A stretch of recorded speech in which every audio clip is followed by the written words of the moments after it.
Mó barato, né? Você vai assistir alguns lances de futebol agora. Agora, já imaginou se você pudesse ganhar dinheiro enquanto assiste esses jogos de futebol? Pois é, existe uma profissão onde mais de 5 milhões de pessoas no mundo todo trabalham assistindo jogos de futebol, ou seja, ganhando dinheiro assistindo jogos de futebol, sem ter que vender nada pra ninguém, nada. É só você, seu computador e acesso à internet. Quer saber mais como é que funciona? Clica no link aqui embaixo que eu te mostro, beleza? Grande abraço. Estima, ganhar, e aí a coisa começa a funcionar, até porque eu não gosto muito disso. Eu gosto de um time jogar um pouco mais em cima do adversário. Mas no momento, né, eu acho que é o que tem de melhor. Tanto é que a equipe se manteve equilibrada. Só depois do gol que eu abri um pouquinho mais a equipe, tirei o Felipe Baixo, estava com o cartão, tirei o Lucas, estava com o cartão, e abri um pouco mais a equipe, mas não conseguimos. Vanderlei, boa tarde, tudo bem? Vanderlei, essa semana teve uma polêmica envolvendo o prefeito do Rio e o clube de regatas Vasco da Gama. Eu queria saber como que você e os seus jogadores receberam essa notícia, do jeito que chegou até vocês. Ah, cara, vamos falar de futebol, cara. Nada a ver, assim, com todo respeito à pergunta, nada a ver. Mas que eu vou falar que o cara fez isso, aquilo, outro lá? Já teve tantas respostas dos vascaínos. Então vamos falar do jogo aqui, desculpa, vamos falar do jogo aqui. No primeiro tempo, o Maroni estava caindo pelas pontas, o Thiago mais centralizado e o Rossi da outra ponta. O time criou as melhores chances. Depois da alteração, o time caiu de produção, parou de criar. Por quê? Se você pegar, eu só faço alteração, né, pós-gol, né? Porque não adianta ficar mais com 3 ali atrás, então eu tive que colocar mais um jogador para tentar a bola chegar. Mas nós sabíamos que o Marrone poderia ter uma vantagem e o Rossi do lado do campo fizeram. Só que saiu o gol. Quando sai o gol, você tem que criar uma outra alternativa por causa disso. Luxemburgo, boa tarde. Já é a terceira escalação em 3 jogos diferentes com você à frente do Vasco da Gama. Claro que é o início de trabalho, mas você já estava analisando aí que nesse momento é o melhor jogar com um esquema um pouco de mais segurança nesse meio campo, mas você tem aí um jogador que pelo menos chegou aqui ao Vasco da Gama com uma grande expectativa, que era o Bruno César. O Max ficou até, digamos assim, um pouco afastado para entrar na melhor forma física, mas optou pela saída do Vasco da Gama. O Bruno também se encontra ainda um pouco abaixo dos demais jogadores, apesar de ter sido relacionado para a partida. Assim, está todo mundo trabalhando dentro daquilo que eu penso, né? A opção minha foi outra hoje. Eu acho que o Ian jogou no Curitiba por dentro, eu queria um time mais solto, né? Então a gente tem que trabalhar uma série de fatores que não vale a pena você ficar discutindo ele externamente. Uma série de coisas que tem que ser trabalhado, então eu estou trabalhando isso aí. Eu estou trabalhando ambiente propício, não trazer a parte externa para dentro do nosso trabalho. Então uma série de coisas, na hora que a coisa começar a funcionar, essas coisas vão ser feitas naturalmente, com tranquilidade. Mas está sendo feito um trabalho muito forte, com todos os jogadores sendo cobrados aquilo que tem que ser cobrado. Entendeu? E aí cada um vai dar resposta ou não. Não sou eu que dou a resposta. Quem dá a resposta é o jogador dentro do campo de jogo. Luxemburgo, é um prazer falar com você mais uma vez. O que fazer para essa equipe? Você tem 2 jogos em casa. A torcida vai lotar São Januário, vai apoiar contra o Inter e contra o Ceará. Você não terá Lucas Mineiro diante do Internacional. O que fazer para essa equipe tentar vencer essas 2 partidas, começando pelo Internacional, subir na tabela e ter uma tranquilidade no período da Copa América, em que você vai trabalhar com a equipe. Hoje a equipe jogou bem no primeiro tempo, botou bola na trave, sufocou, mas não traduziu em gols. E com isso, ou você empata ou você perde, o Vasco perdeu. O que fazer para essa equipe melhorar diante desses 2 jogos que você terá pela frente? Sem o Lucas Mineiro contra o Inter. E eu queria que você mandasse uma mensagem de solidariedade para a família do Luizinho Lemos, que o Luizinho nos deixou. Você que jogou com o Caio Cambalhota. E com o Luizinho. E com o Luizinho também. Éramos inclusive amigos de quarto, de dormir no mesmo quarto. Lamentar, né? Uma perda tão precoce, né? Um jogador, ele tinha uma saúde, um ser humano tinha uma saúde forte, jogador que passava 90 minutos correndo, né? Lamentar essa perda dele tão precoce, né? E o futebol é pressão o tempo todinho, né? Nós temos que cuidar um pouquinho da gente também, senão a coisa pode complicar. É só lamentar, né? Agora também perdemos tem umas 2, 3 semanas o Rodrigues Neto também, que jogamos juntos. Então, cara, é que nem na televisão, né? A gente vai ficando velho e as coisas vão acontecendo, né, cara? Não vai... Não tem jeito, é a lei natural, né? Às vezes um precocemente, outro não, mas faz parte, só lamentar. Com respeito à sua pergunta, cara, o ambiente de São Januário, assim, o que eu penso tem que ser muito ruim para o adversário e não para nós. O que eu tenho falado, assim, eu vim para o Vasco para colaborar, para participar e fazer com que o Vasco possa sair dessa situação. Mas o Vasco só consegue sair dessa situação se unir. Se não se unir, está todo mundo com o mesmo pensamento, em busca dos objetivos, e fazer de São Januário uma dificuldade muito grande para o adversário, com tantas rodadas pela frente ainda, eu não tenho dúvida que nós vamos sair. Agora, eu sempre digo o seguinte: quem cria o ambiente é o próprio jogador. A parte interna, o jogo, contagia a parte externa. Não tenha dúvida disso aí. Então a gente tem que saber que o que está acontecendo hoje de uma rejeição, né, da torcida, né, com a equipe, é porque nós não estamos produzindo aquilo que eles querem. A hora que produzir aquilo que eles querem, com certeza essa parte externa vai ser muito forte. Eu tenho bastante experiência para entender isso, mas a torcida do Vasco, eu acho que a única maneira que pode é contribuir enchendo o São Januário e fazer realmente uma pressão muito grande contra a equipe do Inter. Quanto a respeito de trocas, né, a gente vai ver, mas tem o Raul voltando, que tomou o cartão, então a gente vai ver qual é a melhor opção. Vanderlei, boa tarde. Quando esteve mais postado no primeiro tempo, o Vasco conseguiu chegar até mais a área do Botafogo, e depois que tomou o gol na segunda etapa, o Barroca até chegou a dizer que inverteu o triângulo do meio, colocou os dois volantes ao invés de um só, e o Vasco não conseguiu mais criar. Foi mais pela estratégia do Botafogo ou por algumas dificuldades de assimilação dos jogadores do Vasco? Mudou, cara. O jogo mudou. É só você pegar e analisar uma mudança de comportamento que aconteceu. Eu joguei vendo tudo que o Botafogo estava fazendo, então não tinha espaço para ele fazer nada, absolutamente nada. Quando ele sai na frente, o Botafogo cria a estratégia de quê? De recuar todinho, jogar em 20 metros na entrada da sua área, e o Diego aqui que segura bem a bola, estrategicamente para sair no contragolpe. Então eu tenho que arriscar um pouco mais.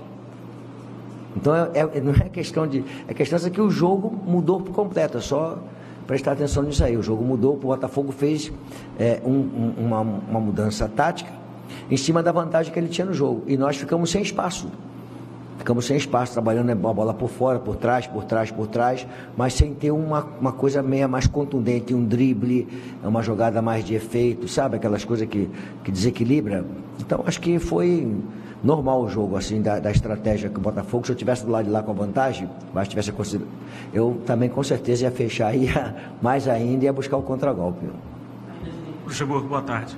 Você acredita que a necessidade por encontrar o resultado e até o desconforto que há na tabela esteja influenciando negativamente as tomadas de decisão dos atletas em alguns aspectos do campo? Não tenha dúvida, né? Você jogar com vantagem tranquilo, né? É melhor. Mas não é um privilégio só do Vasco. As equipes que estão ali sempre...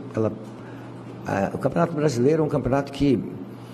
Até é uma coisa que eu falo há muito tempo, né? O pessoal acha legal, mas eu não acho legal. Você não pode ter um Campeonato Brasileiro com as forças, com o potencial que nós temos de clubes no Brasil, 12 grandes clubes e mais 8 clubes centenários, muito fortes nos seus estados, onde você cai 20% para a segunda divisão. Só no Brasil acontece isso, mais lugar nenhum acontece. Então você joga pressionado o tempo todinho, para baixo e para cima aqui. Eu queria a parte de cima, mas estamos jogando pressionado. Nosso campeonato é um outro campeonato.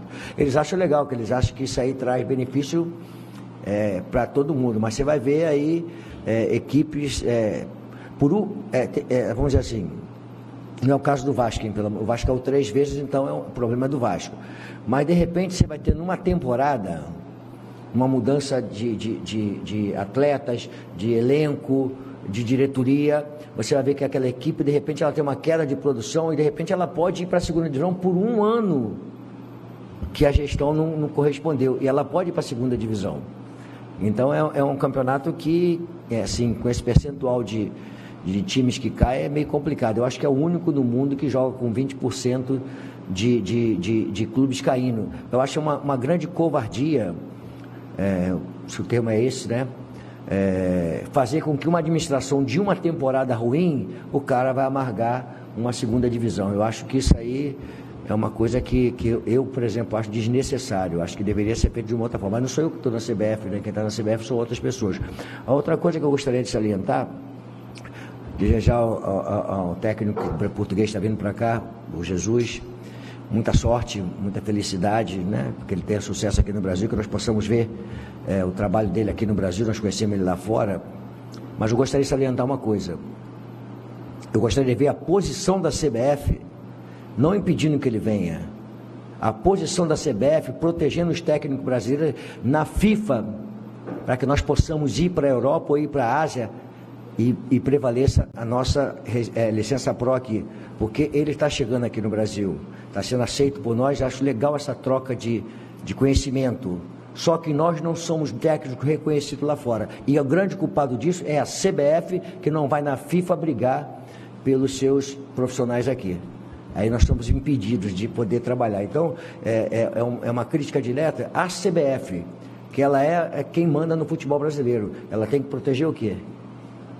Tá certo? E também uma associação mais atuante, né? Agora que o rapaz está vindo para cá, o outro que veio, está lá no Santos, o Sampaoli, eu acho isso legal, cara. Uma troca legal. Eu já fui para outros lugares também, né?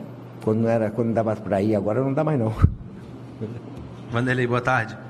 Você falou sobre ganhar consistência no meio campo no Vasco da Gama. Hoje você entrou com 3 volantes novamente. Quando o Vasco tomou o gol, você substituiu, colocou o Ian Sassi no lugar do Lucas Mineiro, mas quando esperava um pouco mais de ofensividade no time, você trocou o Felipe Bastos e colocou o Andrei, um jogador da mesma função. Por que não optou pela entrada, de repente, do Valdívia, ou quem sabe até do Bruno César? São 2 jogadores mais ofensivos e podiam dar mais ofensividade ao Vasco. Nós vamos cair sempre nisso, cara. Você começou a pergunta dizendo que nós jogamos com 3 volantes jogando bem. Aí depois quando eu tento botar aqui para frente, você diz que nós começamos a jogar mal. Então, existe essa coisa de que jogar com 3 volantes você não seja uma equipe defensiva. Você pode jogar bem até com 3 volantes. Então, isso vai ser uma discussão eterna. Eu não vou conseguir agradar a todos e as coisas vão acontecer. Se eu entro com o Valdívia por trás, não vamos esquecer que o Valdívia foi criticado no jogo passado. Não é certo? Então, se eu entro com o Valdívia por trás, sem nenhum volante, você fala, está maluco esse cara. Botou 2 jogadores ali por trás e não botou ninguém. E se você perceber, o Marcos Júnior e o Andrei, eles começaram a girar a bola por trás. O Botafogo é que se fechou muito bem e saiu para o contra-golpe. Mas essa discussão eu compreendo, ela faz parte, vai ser, se você ganhar 3 volantes foi ótimo, se você ganhar com 4 atacantes foi ótimo. Se perder, o que acontecer vai ser sempre ruim. Vanderlei, tudo bem? Me diz uma coisa, você falou no começo da sua entrevista coletiva a respeito do seu trabalho dentro do vestiário, tentando trabalhar algumas questões com os jogadores. Queria saber 2 questões que acontecem hoje no Vasco, que você talvez trabalhe com os jogadores e como você trabalha, que é a questão dos salários atrasados. A gente tem aí o Vasco com um problema longo já de salários atrasados, inclusive jogadores que podem sair em decorrência disso. E tem a parte política também do Vasco sempre muito latente. Segunda-feira deve ter uma reunião importante que pode começar a definir algumas coisas em relação à gestão do Alexandre Campelo. Eu queria que você falasse sobre esses 2 tópicos. Eu até entendo a tua pergunta, mas não sei o porquê eu tenho que falar isso, né? Te responder sobre isso aí, né? Falar sobre essa parte política, que ela está latente, não é hoje, está latente há tempos no Vasco da Gama, né? Então, a discussão que ela vai ser eterna aí para vocês poderem... abastece vocês com bastante notícias, né, sobre isso. Eu tenho que separar os jogadores disso aí. A única coisa que eu acho que conversei com o presidente sobre isso aí, nem vocês, nem nós, nem ninguém gosta de trabalhar sem receber. Isso é uma coisa que tem que ver. Agora, como que vai acertar é um problema da diretoria do Vasco com os dirigentes, com as pessoas que comandam o Vasco da Gama. Eles têm que entender o seguinte, o que tem que ser feito para você cobrar, vou ser bem claro. Nós fizemos um planejamento para o Maxi, tá certo? Profissional, sentamos com a comissão técnica, discutimos com a comissão técnica que era melhor, fizemos uma reunião, tudo profissionalmente. Aí por onde ele foi? Na justiça, porque tinha um buraco para isso aí.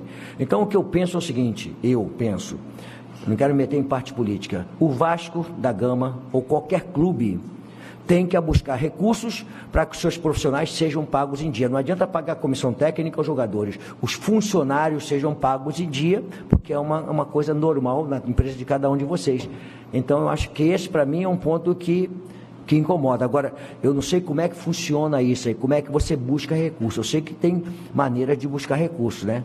Eu sei que agora como é que funciona, quem aprova, quem não aprova, quem faz, quem não faz, quem libera. Eu só sei que isso incomoda e traz uma instabilidade. Não vou chegar aqui você não causa problema. Cara, quem é que quer saber se não causa problema se você não recebe e você tem teu